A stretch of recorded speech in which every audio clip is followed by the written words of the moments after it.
कृष्ण का गोपियों के साथ जो प्रेम का व्यवहार है यह दिव्य है। कैसे? सामान्य स्त्री पुरुष का जो प्रेम है, और विशेष रूप से कोई स्त्री किसी पराये पुरुष के प्रति मोहित हो जाए तो अपने पति को, अपने बच्चों को, घर वालों को छोड़कर कभी कभी चली जाती है, तो उसे हम अनैतिक कहते हैं। या पुरुष अपनी पत्नी को और अपने बच्चों को, घर वालों को छोड़कर किसी अन्य स्त्री के साथ भाग जाए, इमोरल है ये। तो कुछ ऐसी ही लीला श्रीमद् भागवतम में वर्णित है, जहाँ गोपियाँ अपने घर वालों को छोड़कर वे श्री कृष्ण के साथ उन्होंने रमण किया।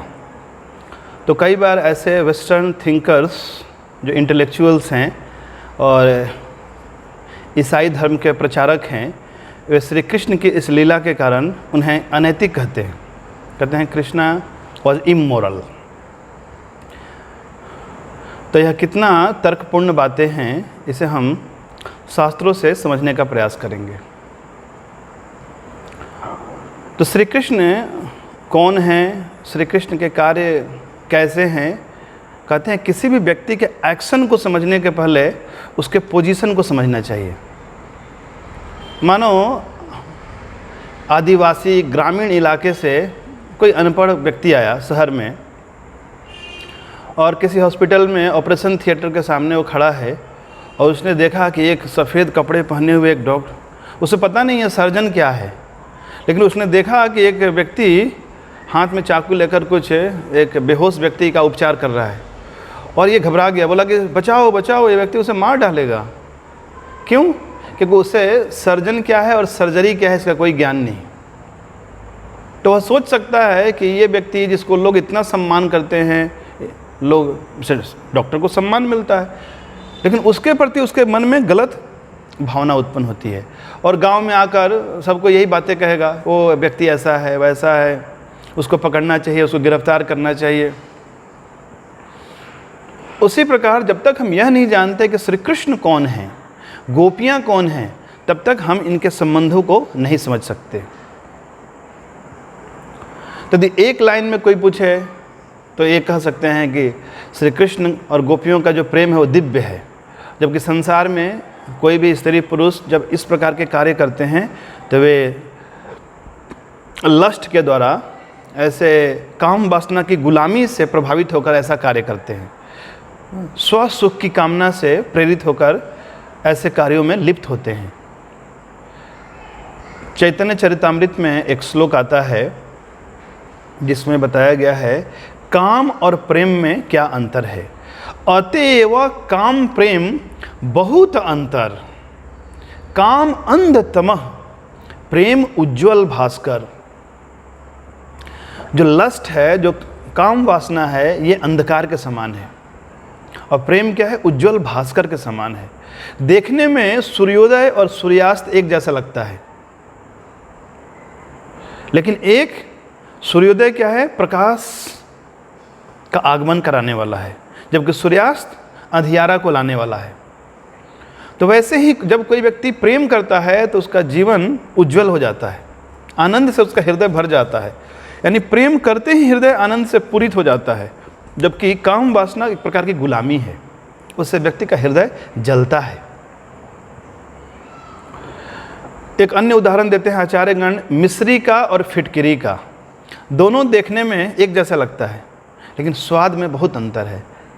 फिटकिरी बहुत कड़वा होता है और मिश्री बहुत मीठा होता है। तो वैसे ही प्रेम मधुर है, जबकि काम वासना क्या है? कड़वी है।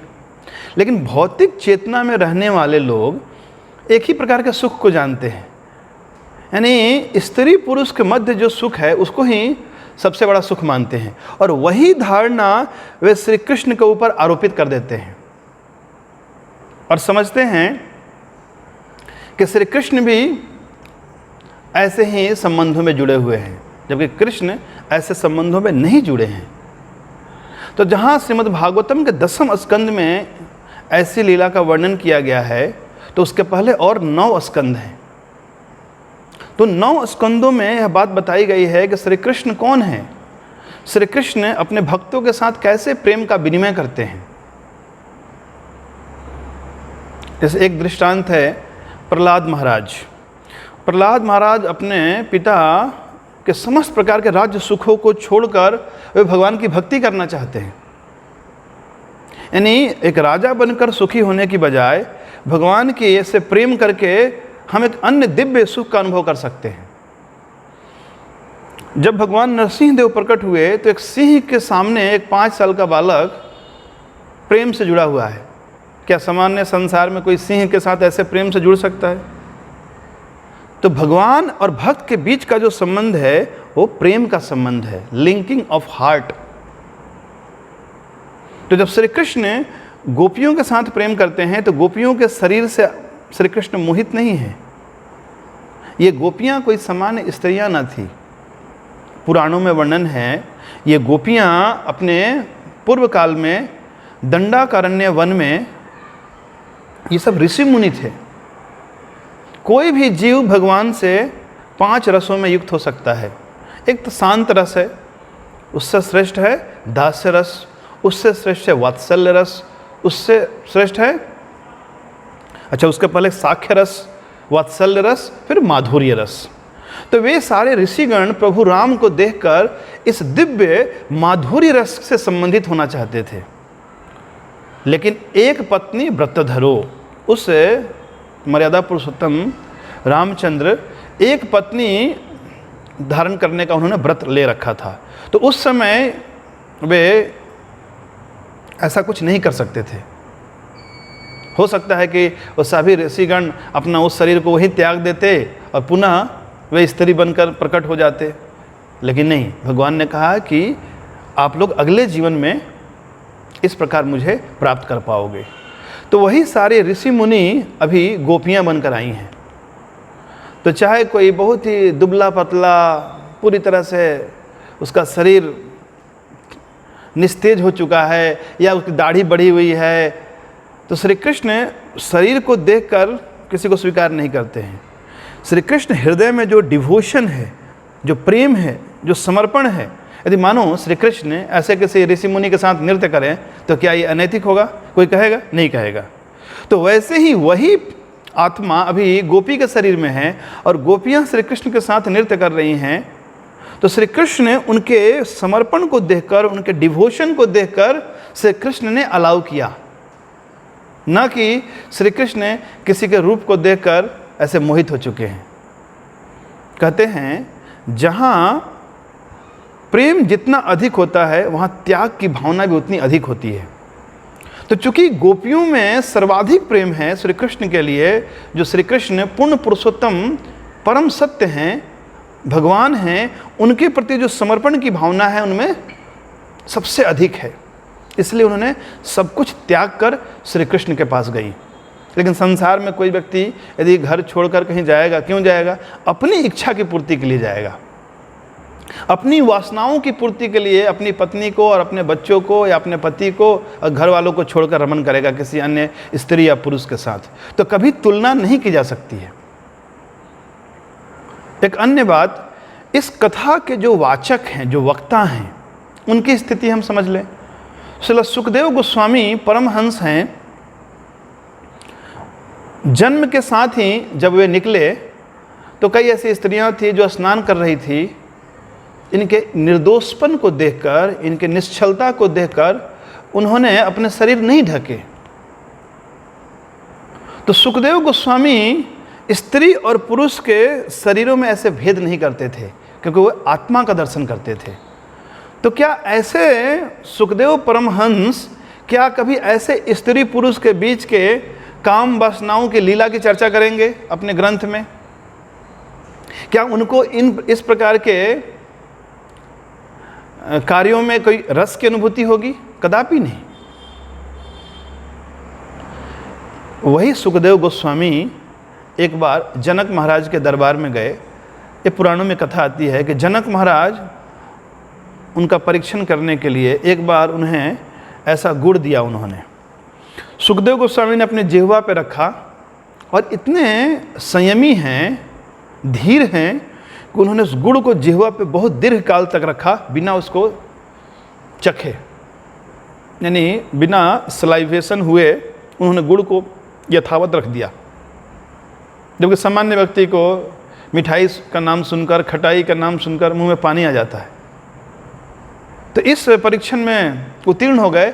फिर उन्हें एक अन्य परीक्षा से गुजरना पड़ा। सुखदेव गोस्वामी को एक ग्लास दिया गया जिसमें दूध भरा हुआ था लबालब। फिर ऐसे ग्लास को लेकर उनके हाथ में उन्हें देकर पूरे महल में उन्हें भ्रमण कराया गया। सुंदरतम स्त्रियों को नृत्य चल रहा था, ऐसे स्थानों पर ले जाया गया। लेकिन ऐसे स्थानों में भ्रमण करने के बाद भी वो अप्रभावित रहे, भीतर से अकंप रहे, एक बूंद भी दूध का छलका नहीं। ऐसे परमहंस श्री सुखदेव गोस्वामी तो क्या ऐसे सांसारिक भौतिक काम वासनाओं की चर्चा वे नहीं करने वाले हैं। इससे पता चलता है कि श्री कृष्ण का गोपियों के साथ जो प्रेम का संबंध है ये दिव्य प्रेम है। दिव्य का अर्थ है शरीर की चेतना से ऊपर। केवल भगवान अपने भक्तों के हृदय के प्रेम का विनिमय करते हैं। जो उनसे सर्वाधिक रूप से जुड़ा हुआ है तो भगवान भी उन्हें सर्वाधिक रूप से अपने हृदय का प्रेम देते हैं।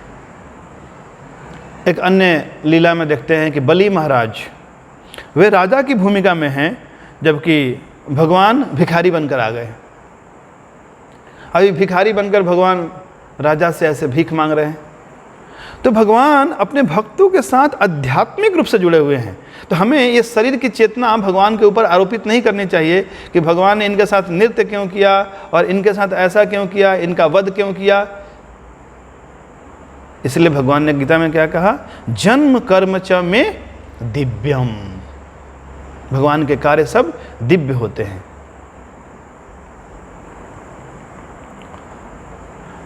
कहा जाता है कि यह भौतिक जगत आध्यात्मिक जगत का विकृत प्रतिबिंब है।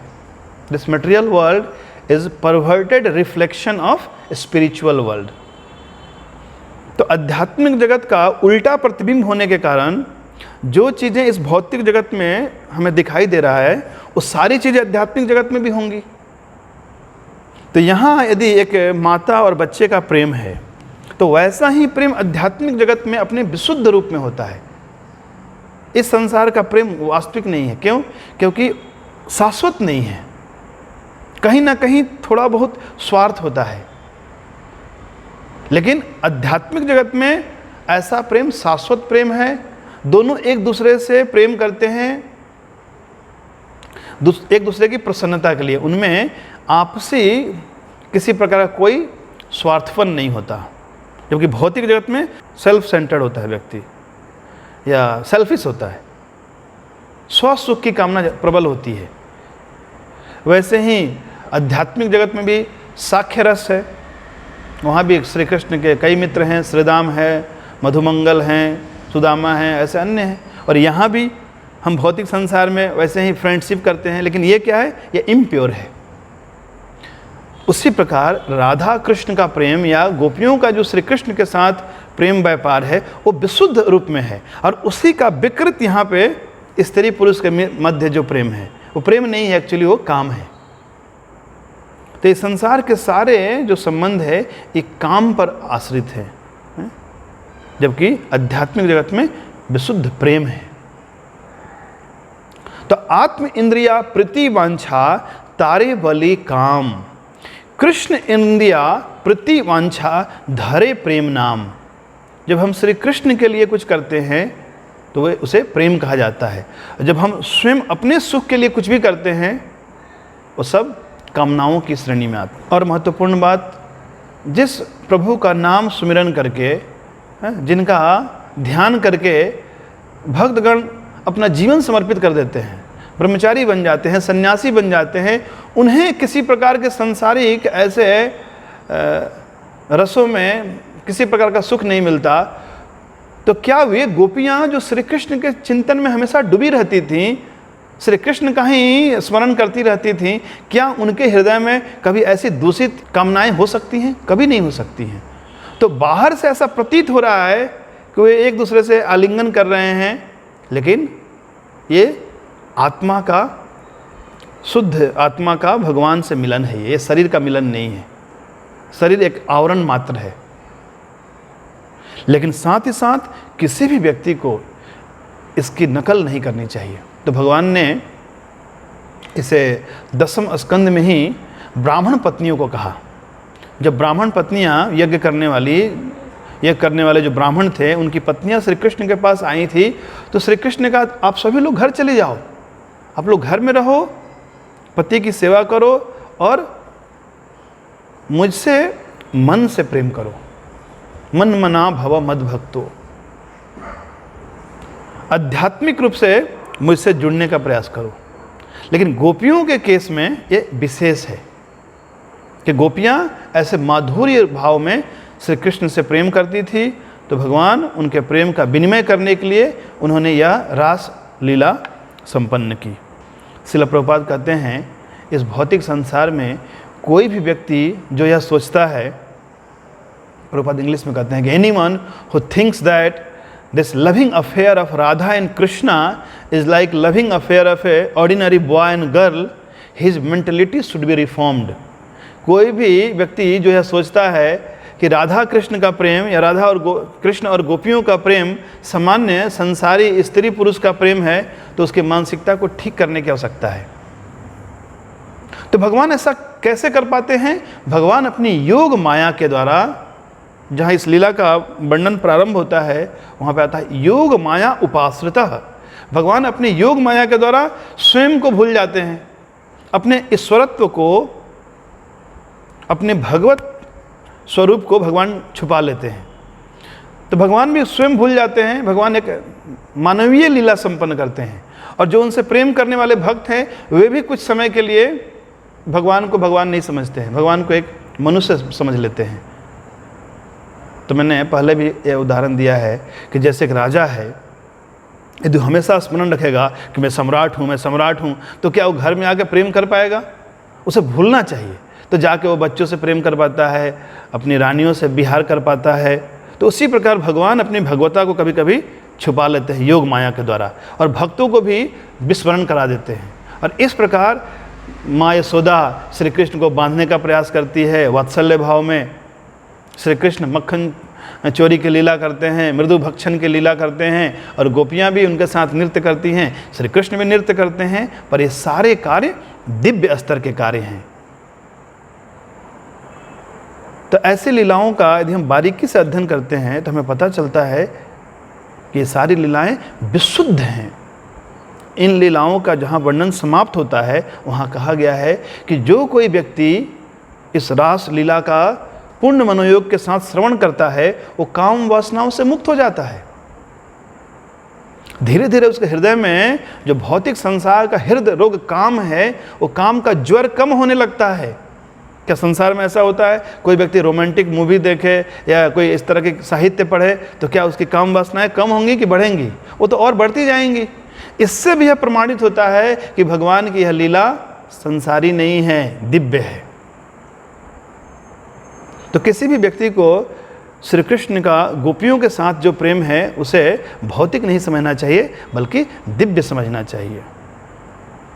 तो ऐसे कई कारण प्रस्तुत किए जा सकते हैं जिसके द्वारा हम देख सकते हैं श्रीमान चैतन्य महाप्रभु, जो स्वयं एक स्ट्रिक्ट सन्यासी थे, वे भी भगवान की गोपियों के साथ प्रेममयी जो लीलाएं हैं उसका आस्वादन करते थे। या 6 गोस्वामी ये परम विरक्त शिरोमणि हैं, और ये लोग राधा कृष्ण के लीला स्मरण में डूबे हुए हैं। महान महान वैष्णव आचार्य सब कह रहे हैं कि ये सारी लीलाएं दिव्य स्तर की लीलाएं हैं, यहाँ काम की गंध भी नहीं है, डिवाइन लव है, ये दिव्य प्रेम है। तो हमें इन आचार्यों के प्रामाणिकता के आधार पर और स्वयं भक्ति करके हम यह स्वीकार कर सकते हैं कि राधा कृष्ण का प्रेम या श्री कृष्ण का गोपियों के साथ जो प्रेम का विनिमय है ये कोई सामान्य नहीं है। इसे कभी भी सामान्य स्त्री पुरुष का प्रेम समझने की भूल नहीं करनी चाहिए। ग्रंथराज श्रीमद् भागवतम की, श्रील प्रभुपाद की।